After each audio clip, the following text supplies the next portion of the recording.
So when you begin your coaching business, right, you want to think of a few different things. One, you want to think about setting up your business legally. So you also want to think about the fees that you're going to charge. You want to think about how you're going to receive those fees. You want to really get very serious about record keeping, and it can be anything as simple as a notebook and as fancy as having your own accountant.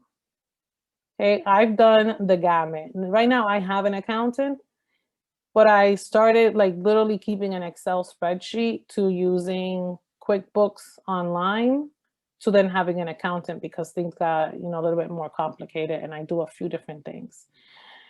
Um, then we're going to talk about pro bono work, what that, how that benefits you. And if you wanted to start to do that to gain momentum. And then lastly, marketing and promotion. So when it comes to setting up your business, the first thing you want to think about is like, what is going to be the name of my business? What am I going to call it? Then you want to get a license to conduct business. So getting a license to conduct business, you can go to um, your local city hall. The license usually costs $50 or so.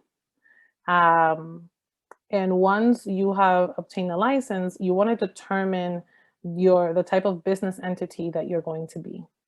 Are you going to be a DBA doing business as maybe, a lot of people start with your name. It's Natasha doing business as whatever the name, Natasha Coaching, for example, and being a sole proprietor to then later becoming a full blown S corporation, LLC. Um, the reason like why you would start, let's say, as a sole proprietor and not go to the LLC right away is because the LLC, you have to pay every year $500 to keep your status. And so if you're not making money yet, you might want to stay away from that for now until you feel like you start to generate more business. Once when you go to City Hall and you get your license, your business license, they're going to give you a piece of paper that's going to give you information to call the IRS and for you to get your tax ID. And so with that tax ID, you can go to the bank and open up your business account. Okay.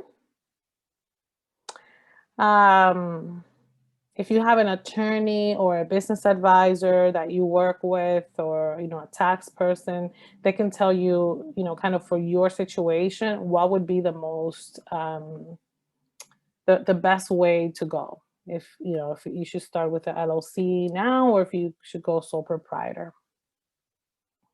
Then you want to register your business with a state, and with a city. I mean, you can usually do that when you go to City Hall to get your license. Yeah, and then you want to get your checking account when you have your tax ID and you have your business license.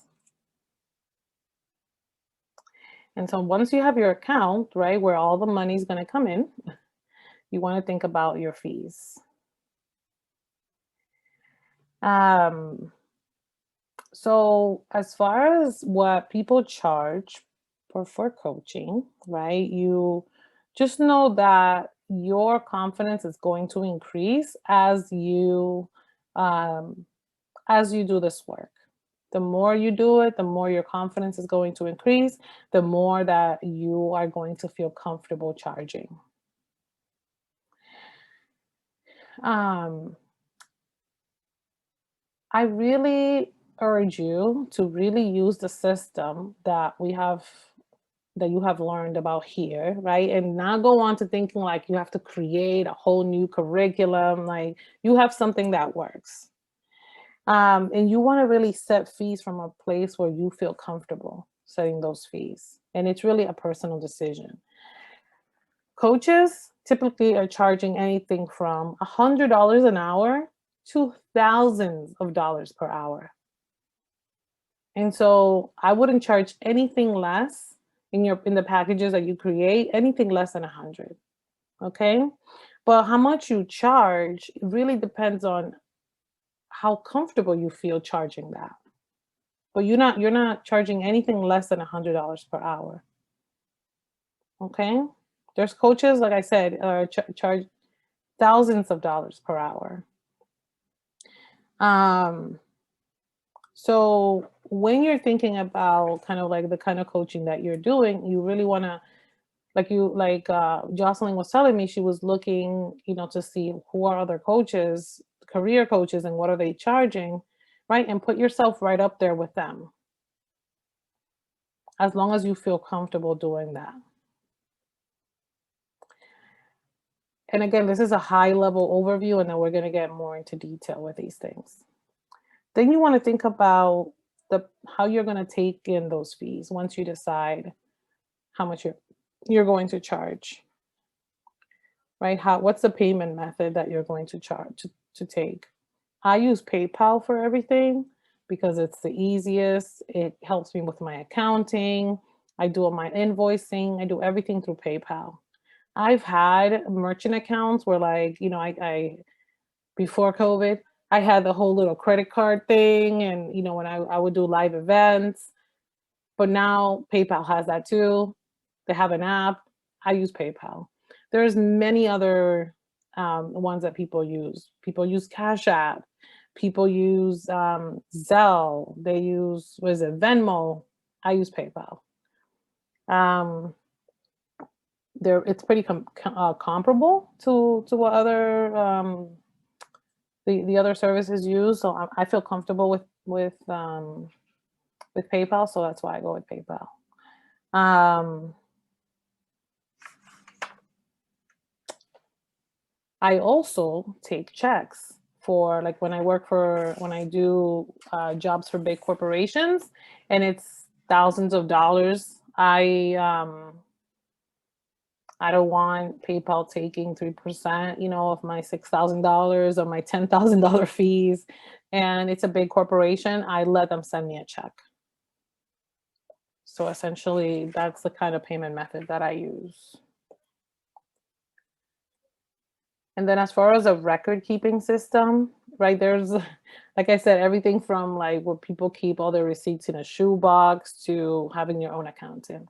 Starting out, I really recommend QuickBooks Online. It's really easy to use, just for you to put in, like, this is the money that I'm spending, this is the money that I'm getting. It's super, super important that you keep your records, that you're really keeping a record of everything that's going out of your business and everything that's coming in. Like, the more respectful that you are towards your business and the money that comes in and out, the more respectful I feel that your business is going to be to you. It's an energetic thing. And it's just super important to know, like, when you become profitable. Then you want to think about, so now that you have, like, you set up your business legally, you decided what you want to charge, you have the payment method, how you're going to take those in, you have a way to keep a record. You want to think about, to get yourself going, doing some pro bono work, if you wish. Why should you do pro bono work? Pro bono work really means just giving free sessions, and only until you start to get paying clients. Like, pro bono, so one, that you can practice, and two, so that you can give people the experience of what it would be like to work with you, and they can either become a paying client or they can refer someone to you that can become a paying client. It's also really a chance for you to build your confidence when it comes to coaching. Um, and as the clients are growing, they're going to have the evidence, that, oh, not only do I know that she does that, but I know how she does it. Um, Many places that you can go to start pro bono work: friends and family, nonprofits, um, and it's just a beautiful way for you to introduce your business. Um, You can do something where like you're coaching someone for just 4 sessions, like taking them through the system from beginning to end. And then at the end, you want to ask them for a testimonial. Ideally, you want to ask them first for a video testimonial or a written testimonial of how their experience was. And then you can use this testimonial to put in your marketing materials, like both on your website or on any flyers that you create, or even on social media.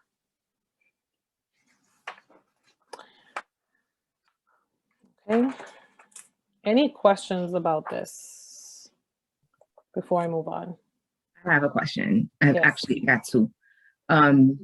One, what role, if any, does your experience and education outside of coaching come into play when you price? So for instance, if you were like, I'm just throwing an example out there. So say you wanted to do business coaching, but you had an MBA on top of your coaching certificate, like how should that play into your pricing package, and how should it? Yeah. So like I said, like your pricing is really based on what you feel comfortable charging, right? So you assess your value yourself, and you're saying, not only do I have this coaching certification, but I also have an MBA. This is what I also do in my 9 to 5. Mm-hmm. Like someone like yourself, Natasha, like you're in the 500 plus an hour Okay, range. I receive it.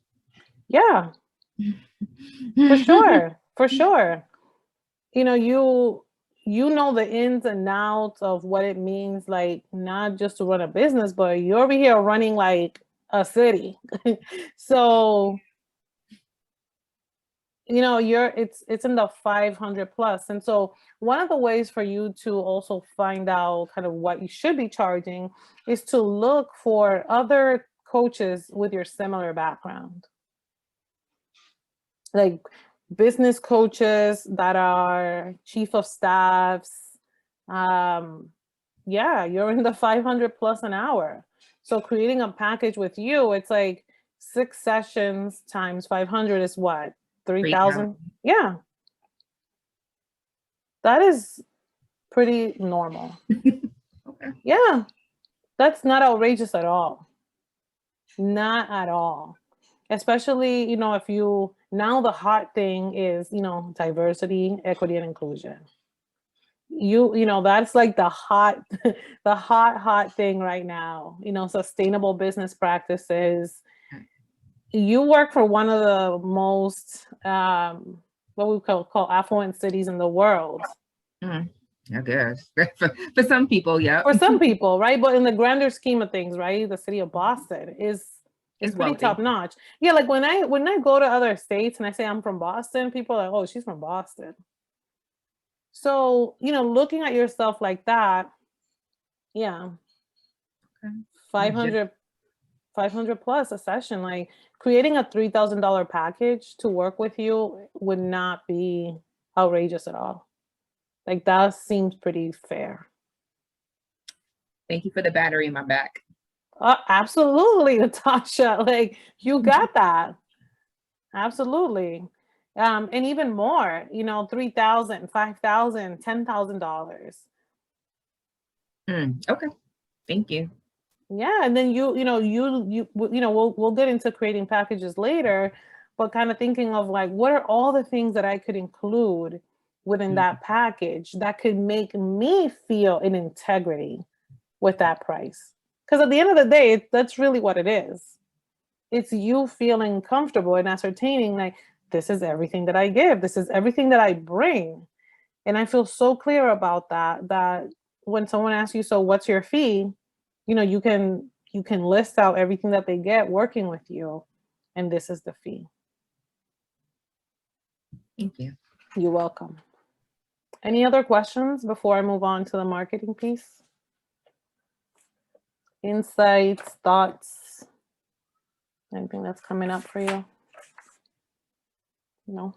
Okay. So let me go back to sharing my screen. Okay.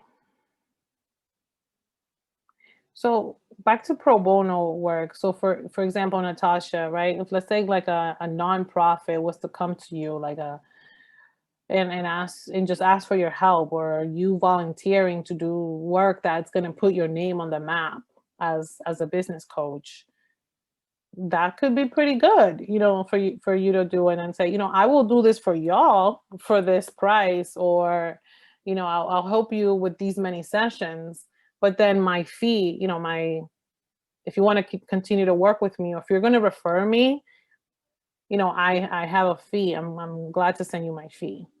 So yeah, I mean, you can decide to do pro bono work on any level. And I'll give you an example of this pro bono work thing. So there's an organization called Small Business Strong in Boston, and it's a nonprofit that was created by a bunch of different big corporations. And someone asked me if I would be willing to donate some of my time to help women of color, small business owners to recover from COVID. And I was like, yeah, of course. Like sometimes I'm talking to people on the phone for stupid things. Like, why not just, donate my time and give some advice? So then it turned out when I said yes, that instead of it being free, it actually paid like $100 an hour. And then not only that, when I started to like, I would go to some of their meetings, and there would be these like monthly meetings to celebrate how much we've helped and how much money we've helped people raise. There was a gentleman on there that asked me if I would be part of their consulting team, and all they do is work on small businesses, taking them from 6 figures to 7 figures. And he's like CEO of the year, and I was like, wow. So look at that, from doing that work, it's just a web, right? So just want, I just want to share that with you, because you just never know where the opportunities are. Okay. And then we also want to think about, go ahead, Sorry. Lisa. Yeah. What was it called? Small business what? Small Business Strong. Strong. Hmm. So if you wanted to like help starting your business or growing your business, I can put I'll put the link on the chat. You can fill out an application and ask for an advisor. And if you want, you could literally ask for me. You would literally get 5 sessions with me. And then they also have what they call technical functional specialists. So then you can be referred to different people, like a marketing person, someone that does contracts, like all different, like whatever you need, operations, digital marketing, etc. And so what I do is that I kind of like oversee your case, and then the functional specialists take care of the different pieces.